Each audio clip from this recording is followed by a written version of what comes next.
الحمد للہ رب العالمین والعاقبۃ للمتقین والصلاة والسلام علی سید الانبیاء والمرسلین وعلی آلہ واصحابہ اجمعین، اما بعد فاعوذ باللہ من الشیطان الرجیم، بسم اللہ الرحمن الرحیم۔ قتل اصحاب الاخدود النار ذات الوقود اذ هم علیہا قعود وهم علی ما یفعلون بالمؤمنین شہود وما نقموا منهم الا ان يؤمنوا بالله العزيز الحكيم۔ صدق اللہ العظیم۔ میرے محترم دوستوں، عزیزوں اور ذوی احتشام حاضرین جمعہ، اللہ رب العالمین نے اس کائنات کے اندر ہر عقل رکھنے والے کو اختیار دیا ہے، چاہے وہ کسی مذہب پر عمل کرے، جس مذہب کو فالو کرنا چاہے وہ فالو کرے، لیکن انجام کے اعتبار سے یہ بتا دیا کہ جو دین حق کے اوپر ہوگا وہ کامیاب ہوگا، اور جو گمراہی کے اوپر، ضلالت کے اوپر، کفر اور شرک کے اوپر ہوگا، ایسا شخص خسارے اٹھانے والا ہوگا۔ چونکہ ہندوستانی تہذیب کے اندر ابتداءً کئی اقوام کے لوگ آئے، لیکن ہندوستانی تہذیب کو انہوں نے فالو کر لیا اور اس کی تہذیب تلے اپنے آپ کو، اپنے رنگ کو انہوں نے بدل دیا، اور وہ ہندوستان کے جو ان کے مشرکانہ اور قسم ہر قسم کے جو ان کے عقائد تھے، اور قسم ہر قسم کے جو ان کا تمدن تھا اور جو ان کی تہذیب تھی، اس کے تلے دب گئے اور وہ قوم مٹ کر رہے۔ لیکن جب اسلام ہندوستان کے اندر آئے تو ہندی جو تہذیب تھی، اس تہذیب کے اوپر مسلمانوں نے اثر ڈالا، ورنہ تو جس طرح پہلی قوموں کے ساتھ ہوا تھا کہ وہ ہندوستانی تہذیب کے تلے دب گئی تھی اور ان کے رنگ کے اندر وہ رنگ گئے تھے۔ لیکن جب مسلمان اس ہندوستان کے اندر آئے تو مسلمانوں نے ہندی تہذیب کے اوپر اور ہندوستانی تہذیب کے اوپر ایسا اثر ڈالا کہ وہ جو لوگ تھے وہ مسلمان کی صف کے اندر شامل ہو گئے اور وہ مسلمانی تہذیب و تمدن کے اندر شامل ہو گئے۔ تو ان لوگوں کو اندر سے ایک قسم کا اناد آیا، جو لوگ اس کے اندر سرکش تھے اور اس معاملے کے اندر سرگرم تھے، ایسے لوگوں کو بڑی تکلیف ہوئی، بڑی ان کے ذہنوں کے اندر اس کے حوالے سے فتور پیدا ہوا، بڑی ان کے ذہنوں کے اندر اس کے حوالے سے جو ہے کئی قسم کے پروپیگنڈے پیدا ہوئے، تو انہوں نے اس کے خلاف مہم چلائی اور مسلمانوں کو قسم کے اور طریق کے طریقوں سے دبانے کی اور مسلمانوں کو تکلیف پہنچانے کی اور ان کے خلاف جو ہے پروپیگنڈا تیار کرنے کی کوششیں شروع ہوئی۔ یہ کوششیں آج سے نہیں چل رہی، بلکہ کئی سالوں سے اپنے اس ملک کے اندر چل رہی، لیکن چند گزشتہ سالوں سے یہ چیزیں جو ہے ہمارے نظروں کے سامنے ہیں۔ کبھی ٹرپل طلاق کے نام پر یہ کوشش کی جاتی ہے، اور کبھی تو جو ہے یکساں سول کوڈ آج نہیں بلکہ 4-5 سال قبل اس کو مدعے کو اٹھایا گیا تھا جب چلا تھا، اور قسم حجاب کے اوپر اور کبھی مابلچنگ کے نام کے اوپر، یعنی کہ مسلمانوں کے دلوں کے اندر ڈر پیدا کیا جائے اور مسلمانوں کو دبایا جائے اور مسلمانوں کی ایمانی کیفیت کو ختم کیا جائے، یہ اس کا اصل مدعا ہے۔ یہ ہرگز نہیں ہے کہ ان کے ذریعے مسلمانوں کی معیشت کو تباہ کیا جائے، مسلمانوں کے کاروبار کو ختم کیا جائے اور مسلمانوں کی جانوں کو ختم کیا جائے، مسلمان کے مال اور جائیدادوں کو لوٹا جائے، یہ ہرگز مقصود نہیں۔ میں اور آپ یہ سمجھتے ہیں کہ جو مسلمانوں کو تکلیف دی جا رہی ہے یہ اس وجہ سے ہے کہ یہ مالدار ہے، ان کے پاس پیسہ ہے، ان کے پاس جو ہے زمین اور جائیداد ہے، ان کے پاس جو ہے کئی لوگوں کی جو انعامی زمینات ہیں، اس وجہ سے نہیں، بلکہ مسلمانوں کو جو دبایا جا رہا ہے، تکلیفیں دی جا رہی ہے اور قسم کے طریقے سے دبایا جا رہا ہے، اس کا اصل اور بنیاد یہ ہے کہ مسلمانوں کو ایمان سے ختم کر دیا جائے اور ایمان سے ہٹا دیا جائے۔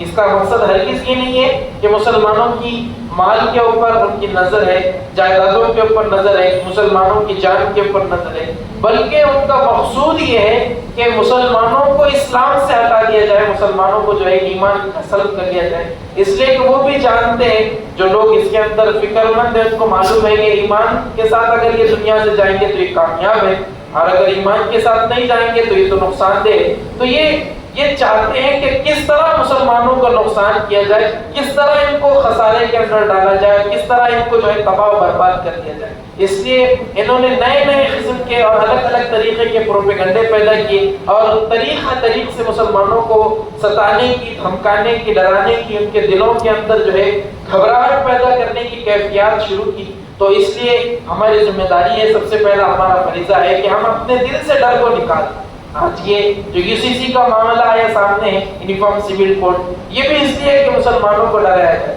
لیکن یہ جو UCC ہے یہ آل فار دا ریلیجن، یعنی کہ ہر ریلیجن والے کے لیے، ہر فار آل کمیونٹیز، یعنی کہ اس ہندوستان کے اندر اور خاص طور پہ اس علاقے کے اندر، اتراکھنڈ کے اندر جہاں نافذ کیا جا رہا ہے، اس علاقے کے اندر جتنے بھی کمیونٹیز رہتی ہیں، جتنے بھی مذاہب کے لوگ رہتے ہیں، وہ تمام کے لیے۔ مسلمان سمجھ رہے ہیں کہ یہ صرف ہمارے لیے، ہاں ہو یہ بھی سکتا ہے اور ہے بھی حقیقت یہ کہ اصل یہ جو ہے مسلمانوں کو تکلیف دینے کے لیے اور مسلمانوں کی جو ہے آئینی مسائل کے اندر، جن مسائل کے اندر ہم نے جو ہے قانون اور آئین بنتے وقت کمپرومائز کیا تھا اور مسلم پرسنل لا کی جو پیشکش کی تھی، جس کے اندر طلاق اور اس کے جتنے بھی محیط مسائل ہیں، جتنے بھی اس کے اندر مسائل آتے ہیں، نکاح اور اس کے جتنے بھی مسائل ہیں، میراث یعنی کہ وراثت جو تقسیم ہوتی ہے اس کے اور اس کے جتنے بھی مسائل ہیں، ان کی جو ہے ہمیں اجازت دی کہ ہم ان مسائل کے اندر اپنا مسلم پرسنل لا یعنی کہ مسلم قانون کے اعتبار سے ہم اس کے معاملات کو حل کریں گے اور ان معاملات کو سلجھائیں گے۔ لیکن آج جو ہے یہ ایک چال چلی جا رہی ہے کہ بھئی سب کے سب جو ہے ایک اس جھنڈے کے نیچے ہوں گے۔ حالانکہ جو لوگ قانون سے واقف ہیں انہوں نے آرٹیکلز پڑھے ہوں گے کہ آرٹیکل 25 کے تحت یہ کھل کر لکھا ہوا ہے کہ ہندوستان کی جو حکومت ہوگی وہ سیکولر حکومت ہوگی، حکومت جو ہوگی وہ سیکولر حکومت ہوگی۔ اگر سیکولر کے آپ معنی دیکھنا چاہیں تو سیکولر کے معنی ہوتے ہیں کہ لا دین، یعنی کہ ہندوستان کے جو حکمراں ہوں گے اور اس کو جو چلائیں گے وہ کسی خاص طور پر کسی مذہب کو یا کسی ریلیجن کو فالو نہیں کریں گے اور اس کی ترویج نہیں کریں گے، بلکہ وہ جو ہے ایک سیکولرزم کے اعتبار سے اور لادینی کے اعتبار سے وہ اپنے ملک کو چلائیں گے۔ اور اس کے آرٹیکل کے اندر یہ بھی لکھا ہے کہ ہر دین کے اندر اس کو دین کے اوپر عمل کرنے کی ہر شخص کو اجازت ہوگی اور دین کے ساتھ عقائد کے اوپر عمل کرنے کی اجازت ہوگی، جو نظریات ہوں گے، جو ان کے عقائد ہوں گے ان کے اوپر اجازت عمل کرنے کی اجازت ہوگی، اور اس سے بڑھ کر اس مذہب کو جو اس کے اوپر فالو کرتے ہیں اس کو تبلیغ کرنے کی بھی اجازت ہوگی، اس کو دوسروں تک پہنچانے کی اجازت ہوگی۔ آرٹیکل 25 کے اندر ہے، لیکن چونکہ ایک جو ہے رہنمائی اصول کے طور پر بالکل مکمل ایکٹ اور بل کے طور پر نہیں، بلکہ آرٹیکل 44 کے اندر یہ مذکور تھا، یہ لکھا ہوا تھا کہ جو حکومت نہیں آئے گی اس کو چاہیے کہ وہ یکساں لوگوں کے ساتھ معاملہ کرے، یعنی کہ یہ قانون کے اوپر نافذ کرے۔ وہ اس اعتبار سے تھا کہ جو ہے اگر کوئی چوری کرتا ہے تو چاہے وہ مسلمان ہو، چاہے ہندو ہو، سکھ ہو، عیسائی ہو، کسی مذہب کا ہو، تو اس کو جو ہے ہندوستان کے اندر جو چوری کی سزا بنائی گئی ہے اس کو اس اعتبار سے سزا دی جائے۔ اگر کوئی زنا کرتا ہے تو اس کو چاہے وہ کسی مذہب کا ہو اس کو ہندوستانی قانون کے اعتبار سے سزا دی جائے۔ چاہے کوئی جرم کرتا ہو، کوئی کرمنل لا کے اعتبار سے ہو تو کرمنل لا کے اندر یہ اجازت دی کہ کرمنل لا کے اندر جو بھی پکڑا جائے تو اس کو اس لا کے اعتبار سے جو ہے سزا دی جائے۔ لیکن پرسنل لا جو مذہبی قانون ہے اور خاص طور پہ آئینی قانون یعنی کہ جو مسلمانوں کے جو اندرونی گھریلو قانون ہوتے ہیں اس کے اندر اجازت دی، شخصی طور پر جو قانون ہے اس کے اندر اجازت ہے، لیکن جو ہے مسلمانوں کو ڈرانے کے لیے۔ لیکن یہ جو ہو رہا ہے اس سے جو ہے ہمارے سے زیادہ جو ہے مسلمانوں سے زیادہ دیگر اقوام کو تکلیف ہوگی، اور چونکہ 1964 کے اندر انہوں نے قانون بندہ تھا ہندوؤں کا کہ جو ہے ہندو جو ہے انڈین لا کے اعتبار سے شادی کرے، ہندوستانی جو ہے جو ہندو قوم ہے وہ انڈین لا کے اعتبار سے شادی کریں گے، اور اس قانون کو بدلتے وقت انہوں نے مخالفت کی تھی کہ بھئی ہم ہمارے اعتبار سے نکاح کریں گے۔ تو انہوں نے یہ ان کو بات کہی تھی کہ بھئی آگے چل کر مسلمانوں کو جو ہے دبانے کے لیے یہ بات بطور دلیل ہم پیش کر سکتے ہیں کہ آپ جو ہے مائنورٹی کے اندر ہے، اقلیت کے اندر ہے، اور جو میجورٹی کے اندر اور اکثریت کے اندر ہے انہوں نے 1964 کے اندر جو ان کا قانون تبدیل ہوا اس کو قبول کیا، تو تم اس کو یعنی کہ مائنورٹی کے اندر تم 20% ہو کر کیوں اپنے قانون کو تبدیل کرنے کے لیے راضی نہیں ہو؟ تو یہ بات کہہ کر اس وقت میں جو ہے اس بل کو بدلا گیا تھا، اس ایکٹ کو بدلا گیا تھا۔ خیر بات یہ ہے کہ اس کے پاس اس لیے کہ ہندوؤں کے پاس خاص طور پر نکاح کے حوالے سے کوئی گائیڈ لائن نہیں تھی، کوئی رہنما اصول نہیں تھے، بلکہ وہ جو ہے جو دل کے اندر آتا تھا اس اعتبار سے چلا کرتے تھے۔ لیکن ہمارے پاس تو اللہ رب العالمین کا نکاح کے حوالے سے پورا فنڈامنٹل موجود ہے۔ اللہ رب العالمین نے سورہ نساء کے اندر اور جگہ جگہ صورتوں کے اندر اللہ رب العالمین نے نکاح کے حوالے سے بڑی گائیڈ لائن دی ہے۔ احادیث کے اندر اللہ کے رسول نے اس کے حوالے سے بڑی رہنمائی فرمائی ہے۔ تو ہمیں تو ہمارے دین کے اندر بالکل رتی برابر جو ہے تبدیلی ہو نہیں سکتی، لیکن چونکہ ہندوستانی قانونی اعتبار سے جو ہے ہم نے چند چیزوں کے اندر کمپرمائز کیا تھا کہ کرمنل لا کے اندر اگر کوئی مسلمان بھی پکڑا جائے گا تو اس کو جو ہے مسلمانوں کے اعتبار سے نہیں بلکہ ہندوستانی قانون کے اعتبار سے سزا دی جائے گی۔ خیر بات یہ اور ہے، بات یہ چل رہی تھی کہ مسلمانوں کو جو تکلیفیں دی جا رہی ہے، مشقتیں دی جا رہی ہے، یہ آج کا مسئلہ نہیں ہے، یہ پچھلی قوموں کے اندر بھی تھی۔ پچھلی چند قوموں کو آپ اٹھائیں، قرآن کریم کے اندر جو آپ حضرات کے سامنے میں آیتیں پڑھا ہوں سورہ بروج کے اندر، سورہ بروج کے اندر اللہ رب العالمین نے بتایا، ارشاد فرمایا کہ قتل اصحاب الاخدود، کہ اخدود والوں کو جو ہے قتل کیا گیا، یعنی کہ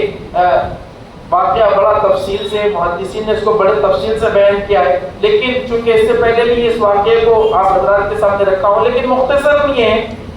کہ ایک قوم کے لوگوں نے جو ہے اس بچے کے اوپر ایمان لایا تھا، بچے کے دیکھ کر اس نے جو اس کی اللہ رب العالمین نے اس کے اوپر جو کرامتیں ڈالی تھی، اس کرامتوں کو دیکھ کر لوگوں نے اس کے اوپر ایمان لایا تھا، اس کے ہاتھ پر کلمہ پڑا تھا۔ تو اس واقعوں کو دیکھ کر اس علاقے کا جو بادشاہ، اس بادشاہ کو بڑی تکلیف ہوئی، کیونکہ وہ بادشاہ جو ہے بڑا بت پرست تھا۔ تو اس نے یہ اعلان کیا کہ جو شخص اسلام کو نہیں چھوڑے گا اس کو خندق کے اندر ڈالا جائے گا، اور اس خندق بڑی بڑی خندقیں کھودی گئی اور خندقوں کے اندر آگ لگائی گئی، اور جب آگ ڈالی گئی تو مسلمانوں کی ایک ایک گروہ کو، ایک ایک جماعت کو لے کر آیا جاتا اور ان سے پوچھا جاتا کیا تم اسلام کو چھوڑتے ہو، کیا تم اپنے دین سے باز آتے ہو؟ تو جب وہ نہیں کہتے تھے تو ان کو اس خندق کے اندر ڈال دیا جاتا۔ تو یہ معاملہ ابھی نہیں ہے، اللہ رب العالمین نے اس کو قرآن حکیم نے اس کے آگے آیت کے اندر ارشاد فرمایا وَمَا نَقَمُوا مِنْهُمْ إِلَّا أَن يُؤْمِنُوا بِاللَّهِ الْعَزِيزِ الْحَمِيدِ، مسلمانوں کو جو دبایا جا رہا ہے، وَمَا نَقَمُوا، جو تکلیفیں دی جا رہی ہے، جو دبایا جا رہا ہے، إِلَّا أَن يُؤْمِنُوا، اس کی صرف اور صرف وجہ یہ کہ إِلَّا أَن يُؤْمِنُوا، کہ یہ لوگ اللہ پر ایمان رکھتے ہیں، یہ لوگ اللہ پر ایمان رکھتے ہیں، اس وجہ سے مسلمانوں کو تکلیف دی جا رہی ہے۔ تو یہ ہمارے لیے فخر کی بات ہے کہ ہم مسلمان ہیں، اس وجہ سے ہمیں تکلیف دی جا رہی ہے۔ تو اس تکلیف کے برداشت کرنے کے اوپر اور اس کے خلاف ہمیں جو ہے خاموشی سے احتجاج کرنے کے اوپر اور اس کے خلاف جو ہے مہم چلانے کے اندر اور اس کے خلاف ہم اپنے آپ کو مجاہدین کے لگانے کے اندر، اس کے اوپر بھی اللہ رب العالمین ثواب دے گا۔ یعنی کہ مومن کی زندگی خیر ہی خیر، سراپا خیر، ہر معاملے کے اندر اللہ رب العالمین نے اجر و ثواب کو رکھا ہے۔ جب بیمار ہوتا ہے تب بھی اجر و ثواب ملتا ہے، اور جب کوئی معاملے کے اندر کوشش کرتا ہے، جب کوئی تکلیف پہنچتی ہے صبر کرتا ہے تب بھی ثواب، جب شکر گزاری کرتا ہے تو سب بھی ثواب۔ یعنی کہ ہر معاملے کے اندر مومن کے اللہ رب العالمین نے خیر رکھا ہے، اور اس کے اوپر سے خیر کے ساتھ خیر یہ ہے کہ اللہ رب العالمین نے حضور کی امت کے اندر پیدا کر بڑا انعام ہمارے اوپر کیا، اس لیے کہ بڑی افضل امت ہے۔ تو ہماری یہ ذمہ داری ہے کہ ہم اس